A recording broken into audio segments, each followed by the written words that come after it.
When we think of Assisi, we often think of Saint Francis. But there is another saint from Assisi, a spiritual daughter, a friend, a confidant of Saint Francis, and that is Saint Clare. Saint Clare was the founder of the second Franciscan order, which is often known as the Poor Clares. Clare is a great saint in her own right. She is a powerful model of evangelical virtues and also a great example of determination in following the Lord Jesus Christ. It is safe to assume that she came from a well-to-do family. Her father was a knight. At the age of 18, she escaped her father's house to enter a Benedictine convent with the help of Saint Francis. What follows after could be the scene of a film. Her father, not best pleased with what her daughter had done by escaping his home, stormed the convent where she was and tried by force to take her away back home. But Saint Clare clung to the altar of the church and would not be taken away.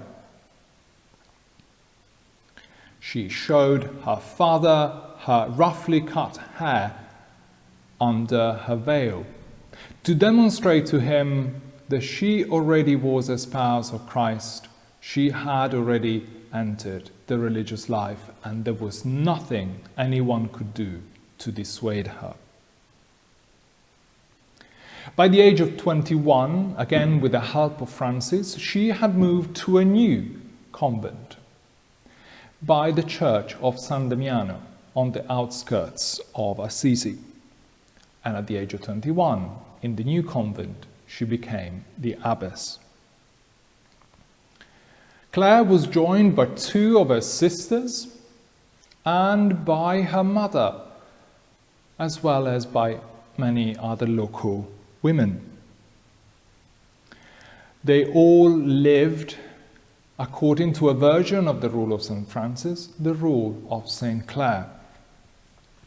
The rule was marked by austerity, poverty, humility, constant prayer, and seclusion from the world, a cloistered order, the like of which there hadn't been in Christianity, at least for women. No personal or communal property was allowed for any of the sisters or for the convent as a whole. Even popes and bishops tried to persuade Clare to relax her rule of life a little and even the rule of her order. But she remained determined to follow the teaching of the gospel, especially the teaching of the Lord Jesus Christ about giving up one's possessions in order to follow him more closely. Throughout her religious life, Clare never left the walls of San Damiano.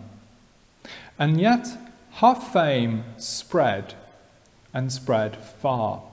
People came from far and wide to receive her spiritual counsel, to speak to her, even though she was a cloistered nun.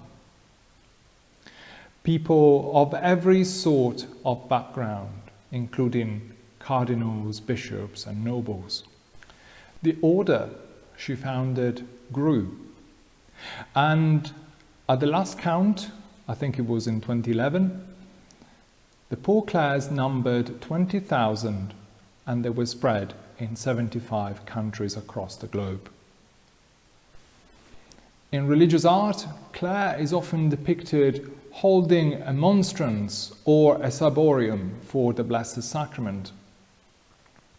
This idea of Clare holding the Holy Eucharist comes from the story that when she found out that a convent could have been attacked by unbelievers who could have pillaged the convent or even worse, hurt or killed her religious sisters. She asked for the Blessed Sacrament to be placed on the walls of San Damiano's convent, and the attackers fled. In this, Clare shows us a deep devotion and a deep love for the presence of the Lord Jesus in the Holy Eucharist, a presence which is our comfort, our nourishment, but a presence that is also our shield, our shelter, our refuge. May Saint Clare help us with her prayers to be more determined in our lives to follow the Lord Jesus. And also may she help us with her prayers to nurture our love for the Lord Jesus in the Blessed Sacrament, that like her we can find in him shelter, refuge, and all the good that we need for our Christian life.